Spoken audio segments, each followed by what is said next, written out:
I'm going to talk about reaching new audiences and making money with YouTube. I was asked to try and make this presentation quite practical with useful, specific things that I can advise as to how to think about YouTube. So that's what I'm going to try and do. I'm going to play quite a lot of video, which is kind of helpful for the narrative, but also quite fun. And then I'll leave some time for questions at the end. So very happy to take any questions and discuss after that. So without further ado, so I thought in the context of this, how do I make talking about YouTube quite practical and helpful? I devised a kind of formula, which you can see here, which I've called success on YouTube equals understanding the audience times controlling your rights times making great content. And I'd love to say there was a kind of pot of gold at the end of my presentation, but obviously it's not quite that simple. Clearly success means different things for everybody in this room. So really what I just want to do is provide a bit of a structure for how to think about YouTube and really shine a light on these three things, which I think are all incredibly important and which all require some fairly specific focus and investment of time on YouTube to get right. So that's what I'm going to cover. And just before I kind of dive into those, I just want a little bit of context and talk about YouTube more generally. So we recently announced a month or two ago that there are now 1 billion people using YouTube every month. So over 15, nearly 20% of the world's population using YouTube every month. So the scale is clearly huge. 6 billion is the number of hours of video content that are being watched every day on YouTube.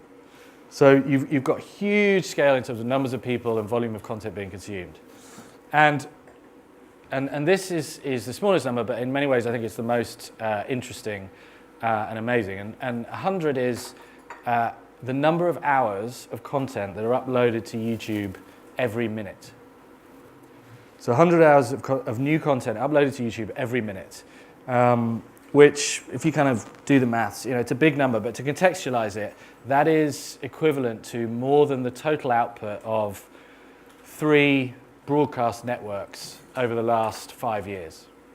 So it's a huge volume of content that's coming into YouTube every minute and every day, all the time. And this is kind of a huge strength. It's also a huge challenge, which I'll talk a bit more about. But just to, the context for these numbers, I mean, I'm not just kind of throwing big numbers at you for the sake of it. I think, as I said at the beginning, the reason I'm talking about these numbers is that what I want you to think about is investment in YouTube and specific skills and knowledge and understanding and time that you need to invest in YouTube to understand the platform, to understand its users, and to understand how to create great content and really kind of profit from YouTube and be successful. And so I think it's important that, if you're going to make that investment, you need to feel that the opportunity and that YouTube offers is worth it. So that's why I'm just talking about the size and the scale and the speed that YouTube is moving, because it does require some specific investment. So, to get into my formula, the first part of it, understanding the audience. So the audience for YouTube, also known as, how we describe the core audience of YouTube is Generation C. And I want to just talk a bit about who they are, how they behave, their attitudes, and why I think they're important. They're an attitude that they're an audience that have grown up with the internet, but the most important thing about them is that it's a psychographic. It's all about attitudes and behaviors rather than a demographic. It's not a specific age, location. It's all about attitudes and behaviors. So I'm going to talk a bit about them, but the first thing I'll do, just to give you a taste of them, is play a video which we produced internally to talk about YouTube's vision and the kind of connection that we want to make with Generation C. So if you could play the first video. So it's a bit of a overview of some of the parts of the YouTube vision, but the bit I want to focus on is this notion of Generation C, who they are, how they behave. And and you'll be familiar with Generation X, Y, and these kind of attitudinal descriptions. The reason we call them, and kind of people in the industry call them Generation C, is because they have 4 kind of characteristics that they demonstrate, which all begin with C. So I'll talk a bit about those. But the thing that's important to say, you saw the descriptions in the video. Generation C is predicted to be, in 3 to 5 years, 40% of all the population in most major markets. So this is a generation and a behavioral segment that, even if you don't think it's relevant to you now, is going to be relevant to you, incredibly relevant, and they're incredibly influential beyond just what they consume and how they behave themselves. So the 4 C's of Generation C are these: curation, creation, connection, and community. And I'll just talk a little bit about each one, and then talk about how we try and take the understanding of this audience and use it to inform what we do and how we talk to them. So firstly is creating, and clearly the internet, digital media has made creating incredibly accessible and kind of accessible to all. But this generation has really, really embraced this. So you've got 2/3 of them regularly uploading photos and being kind of creative and sharing photos. You've got over 1/3 of them uploading videos on a regular basis to YouTube. If you think about that, that's a very large number of people, much more than the kind of average population. So and you also see beyond digital media, this group is much more likely to be engaged in creative pursuits, whether it's photography or whatever. So creativity is really important, and they actually, as well as taking part in creativity, they're attracted to brands and people and personalities that they perceive to be creative. The second C is curation. So this is all about the importance of being a good curator. And what we see is that for Generation C, being, what you share in social media, the way that's received, the way it's kind of responded to, commented to, is an incredibly important part of their sense of identity, their sense of self-esteem. So the ability and sense of being a good sharer and people responding well to the things you share is incredibly important. So we think of curation as something that, a small number of people. Actually, for Generation C, that's a very kind of daily, normal behavior that they perceive to be very important to being a part of their peer group. The third C is community, and clearly this is very, very closely connected to curation. They feel the importance of their communities very, very strongly. And Generation C is much, much more likely than the average population to agree that their community, their digital communities in social networking and on the internet, are as important or more important than their kind of face-to-face group of friends. So they really, really feel the importance of their digital community. And as you can see, 65% are updating social profiles daily, and actually of that, of course, many of them are updating them many times a day. So very, very engaged in digital communities. And I guess the fourth C, which I guess is in some ways the most important, is connection. So we're all connected, and many of us in this room will display lots of Generation C characteristics, but this is the most extreme C that we see for Generation C. They're always connected. So 9 of 10 of them sleeping with their phone, and will say, yes, absolutely, it's the first thing I look at in the morning, the last thing I look at in the night, which, again, some of you may be familiar with that. 3/4 of them are always on another device while they're watching TV. So multitasking is completely normal and standard to them. And of course, again, you'll be familiar with some of that, but this is just a more extreme version of it. And I think the statement that I like, and I think illustrates this best, is we did some surveys and qual work with Gen C, and one of the things that came back that was agreed to is that Gen C were more likely to agree that they would rather give up their sense of smell than give up their mobile phone.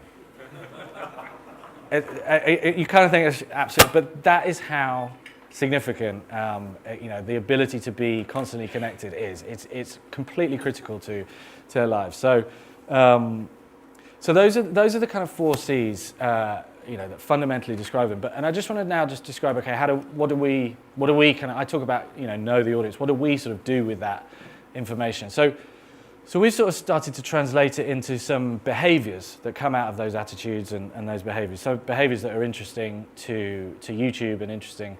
And I just picked out 3 here, which are, just illustrative, really. First is FOMO, which is fear of missing out. So Generation C do feel this sense of like there's this stream of communication amongst their peer group and going on the internet, and they want to be in the loop. They want to be part of it. They want to be connected, and they want to be close to the things that are breaking, in whatever they're interested in, or whether it's things that are, breaking in amongst their kind of peer group. The second thing that we think is interesting is this notion of being always on and sort of blurring the boundaries between, work and play. So, the fact that you have a smartphone in your pocket means that you can be constantly connected and you can be a part of conversations and dip in and out of them, during work, frankly, which is a large chunk of the day where that didn't used to be possible. So that's interesting because it opens up, parts of the day and makes them really, really significant for talking to Gen C and engaging with their conversations when maybe those parts of the day weren't so significant previously. And the third is authenticity. So they're really highly engaged with the world. They're engaged in creative pursuits, but they're also kind of interested in and engaged in the world, whether that's current affairs or the specific kind of creative pursuit that they're interested in. And they kind of generally want to know, they want to get that feeling of authenticity, want to know what's going on behind the kind of public face or the sort of story that they're reading about. And we think that's really, really interesting, to tap into that thirst for a direct connection and an understanding of the authentic drivers behind content and entertainment. We think that's a really interesting kind of characteristic they display, so we try and build on that. And how do we do that? Like what do we do? I won't go through all of these, but the types of insights, the reason we think it's so important to understand the audience is because it tells you that if your audience don't just want to be an audience, they want to be part of things, they want to be in the loop, they want to be curators, then it's really important to give them content and give them opportunities and platforms and ways of shaping and creating content that they can share and that they can use to demonstrate how cool and connected and they are to their friends and their peer group. So try and do that. I've talked about FOMO. That is a really strong driver. They don't want to be out of the loop. Anytime, anywhere, authenticity. And I think the kind of quality is subjective point is interesting. We sort of look at really the authenticity. And one of the things we see from Gen C is that they don't necessarily just sort of see things at face value and look at a kind of glossy, high production value piece of content and go, yeah, that's great. They actually, want a slightly deeper connection with that, want to understand, that content's saying something that's meaningful to them, or that there's a personality in it that's meaningful. So their evaluation of what's quality is different. It's a bit deeper than I think we've seen previously. So that's the first part of the formula. Understand the audience. We think Generation C is incredibly important already. It's getting more and more important. But it's important to really kind of study them and understand how they behave, what they're doing, and how that should influence what you're doing on YouTube particularly. The second part of the formula is what I've called taking control of your rights. And some of you will be, many of you will be IP owners, content makers in this room. And this is really, really important. So if you can imagine being 5 teenagers in Queensland in Australia and making a funny video with a music track that you'd taken from the internet and featuring some kind of crazy dancing and uploading that to YouTube. And if you can just hold that thought and we'll just play the video and you'll recognize it. So most of you will be familiar with the Harlem Shake, which was a meme that kind of took over YouTube at the beginning of this year. If you can imagine being those guys, they've produced this, and then you think, okay, let me imagine being Bauer, who's the musician, the DJ whose track they used over their video. And some of you might be thinking, well, they've infringed his copyright. They've taken that music and have used it, so that video should be taken down. It should be blocked. Some of you might be thinking, well, kind of interesting, given that this has exploded into a global meme, interesting for Bauer to see where in the world it's most popular, because maybe that's interesting to him. Think about record sales, or where he might want to go and tour and perform, or whatever. And some of you might be thinking, well, hang on a minute, this is kind of becoming the biggest thing on YouTube. There must be money to be made in that, and Bauer should be, due some of that money. So all these opportunities for content creators. And what I want to explain is there's a tool on YouTube called Content ID, which allows content owners and IP owners to do any of those three things. So the way the tool works is that a content owner supplies effectively a source file, could be audio or audio and video. And the tool takes a digital fingerprint of that. And then it scans every video that's ever been uploaded to YouTube, and on an ongoing basis, every video that is uploaded to YouTube. And if it finds a match, it'll contact you as the rights owner, or contact Bauer, and it'll basically give you three options. It'll say, okay, this is using your copyright, or is your copyright. Do you want to monetize that? Do you want to just track it and just observe what's happening to that video, where it's being viewed in the world, and what the trends are? And do you want to block it? Do you want to take it down? And when you consider that at the peak of its the Harlem Shake was seeing 14,000 imitation videos being uploaded a day to YouTube. This was a huge, huge phenomenon, and it actually took, so Bauer claimed it and was able to monetize it. And the significance of it was that the Billboard charts in the US saw this as a kind of music video and as a meme being so popular globally and in the US, and it was kind of the straw that broke the camel's back. So the Billboard charts have changed in the US, so they now look at YouTube views to determine the top 10, top 100 songs in the US. So what this tool has allowed Bauer to do is to track and own and monetize his content globally, whilst kind of supporting and enabling this meme and these fans to use it. But it's also given him the kind of promotional platform that took him to #1 in the US, and created that kind of breakthrough. So understanding the tools that you have available to you as a rights owner, I think is critical. And because we're here in Brighton, I wanted to just play this one, which is frankly one of the weirdest Harlem Shake videos I've seen. So if you could play this. So that was produced amazingly by Southern Water in the Victorian sewers in Brighton. Kind of incredible. It was, totally took over the internet, but it's a great illustration, I think, of understanding. So there are thousands of media and content companies globally using the Content ID tool. There's a database of 15 million items, one of the biggest audiovisual databases, which is allowing content owners to track, monetize, or block their content as they see fit on YouTube, which is a global platform.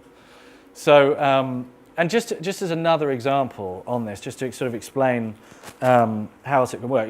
This is Batman, which everyone will be familiar with, and this chap, you can't quite see his channel, but he's called Danny Poots. He's obviously a big fan of Batman, and he's taken his favorite scene. He's transcribed the entire scene into the comments, into the video description box on YouTube, and he's cut that scene and he's uploaded it. Now again, Warner Brothers could easily have said, that's our copyright, we're going to block that, and they use Content ID, and they could have done that. But what they actually did is they've allowed a fan like this. He's not messing with their content, he's not doing anything that damages any of their brands. He's being a fan, he's celebrating their content, and they've allowed him and other fans like that to do that. And this has been viewed, you can probably see 780,000 times. So it's achieving, big reach and scale for Warner Brothers and for the Batman franchise. And it's a very cool scene. So we'll just play it because it's great. So just very cool. Okay, so on to the third part of the equation. So we've talked about the audience, we've talked about knowing how to control and manage your rights. And the third part is about creating great content and channels on YouTube. And I'm sure there's lots and lots of brilliant knowledge and expertise around this in the room. So there's no one simple answer, but I want to give you a few examples of people who are doing interesting and, most importantly, very successful things with content on YouTube in different ways. So the first example is where I have to make a confession, is that I have a thing for this older lady called Ellen. And if we just play the video, then I'll explain. So that video goes on for quite a long time, and it gets much better, so definitely check it out. So you've got the little girls dressing up and doing a duet with Nicki Minaj. But the reason I mention it, and the reason I say I've got a thing for Ellen, is because I've always known about her, and she's been highly successful. But basically, she had a daytime chat show in the US that appealed to 35-year-old women and above. But what's happened over the last couple of years is that Ellen and her team have started to really engage and build a channel on YouTube. And they've been uploading content, and they've now acquired nearly 6.5 million subscribers to their channel. They regularly feature guests on their show who have, Nicki Minaj, mainstream personality, but they feature a lot of, guests who have crossover appeal between, kind of mainstream and the YouTube world.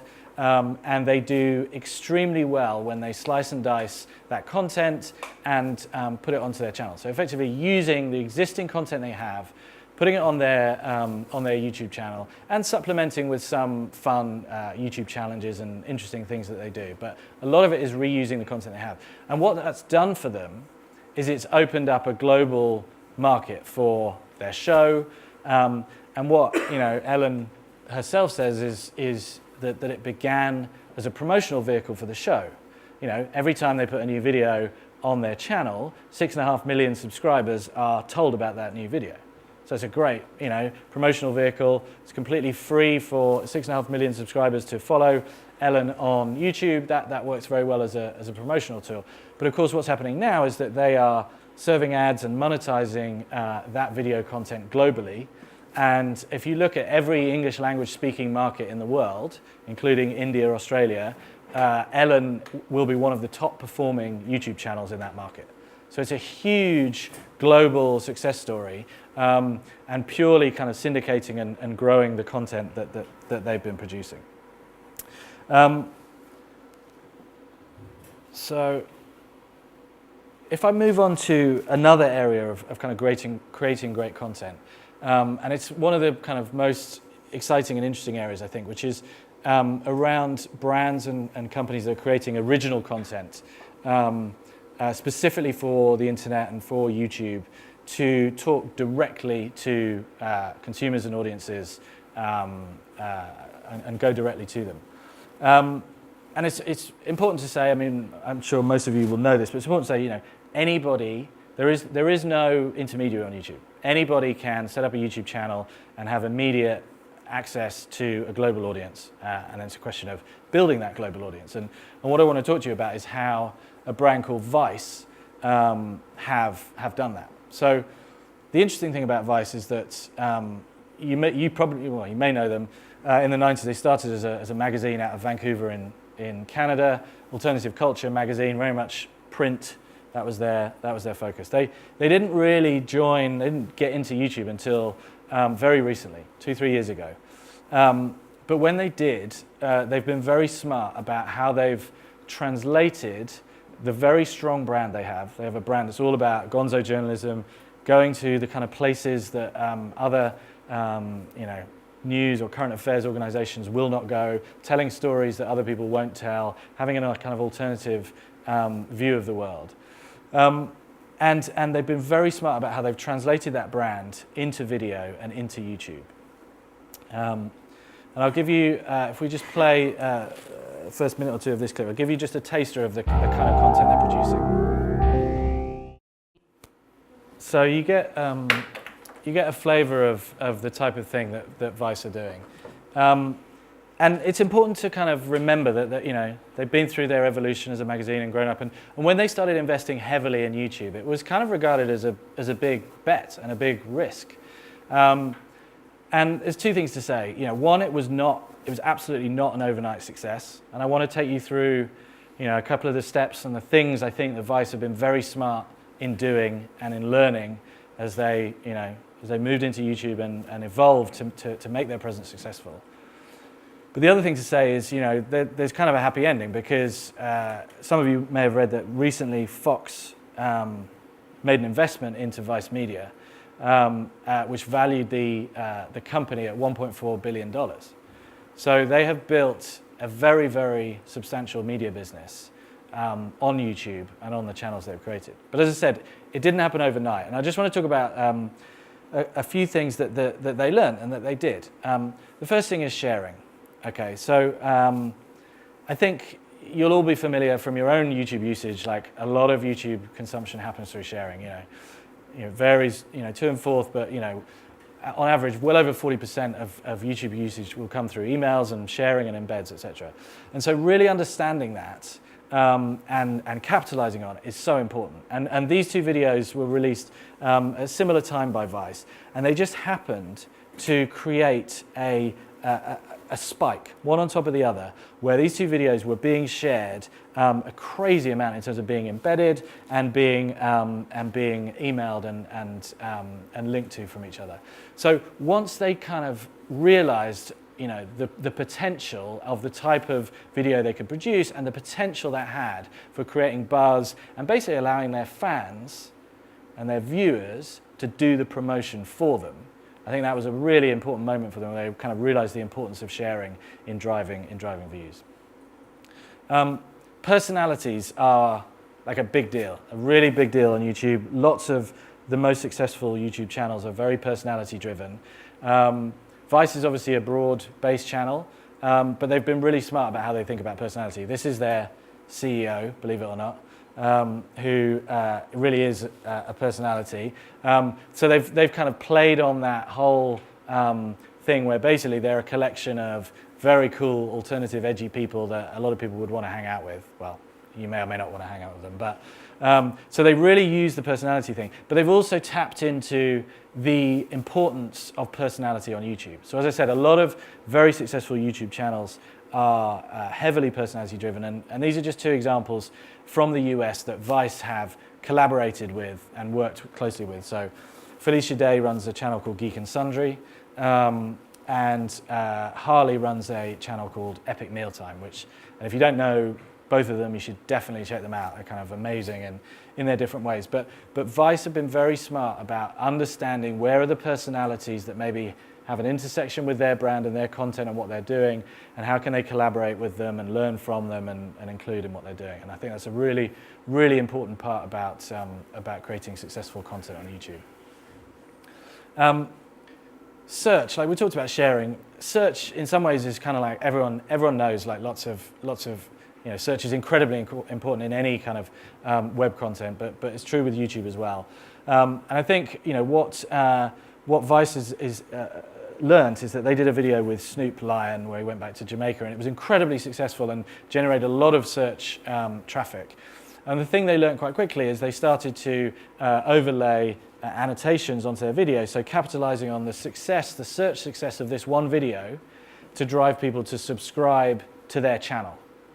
And understanding the difference between, you know, search around one video and one video tapping into a search trend, but then using the success of that one video to drive subscribers to your channel, which create a kind of long-term value and relationship.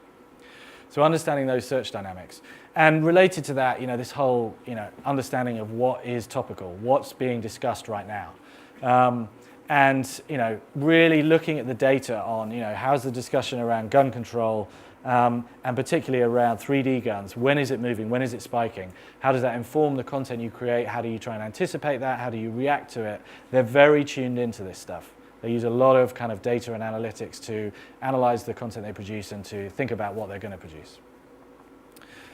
So that's Vice. And I just want to give one more example before I wrap up, which is a little bit closer to home, which is a channel called Sorted Food. And they are basically 4 guys who were friends at school and who've grown up together and all went and did their own things and then came back together in their 20s and have started this channel around food. And you can see this recent newspaper piece says, well, you may be able to read that they have more subscribers and views on YouTube than Jamie Oliver and Gordon Ramsay combined.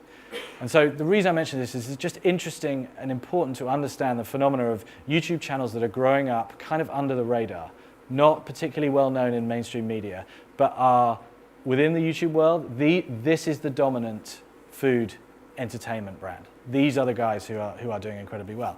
And we'll just play you an intro to their channel so you can see what they do. Really fun.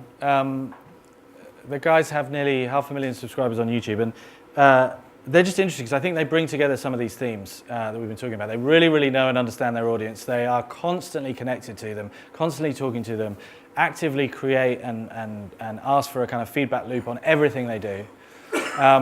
They really understand, their rights and their content. They're thinking very globally. They've got a global audience. I mean, you won't be surprised to hear, there's a lot of kind of young American girls who love these kind of cheeky British chaps who do their thing. They really understand that global audience and how to leverage their rights externally. And they know how to create great content. So much so that, when Jamie Oliver launched his channel on YouTube at the beginning of this year, which is very, very successful, but one of the first things he did was go to these guys and talk to them about collaborating with them and getting their advice and input and help on how he wanted to go about creating content for YouTube. So they really know and understand, and they've produced content for a number of other YouTube channels. So they're really doing that very well. And this is a screenshot from their website, which just gives you a small snapshot of some of the merchandise they're selling. So a full range of kind of branded kitchenware.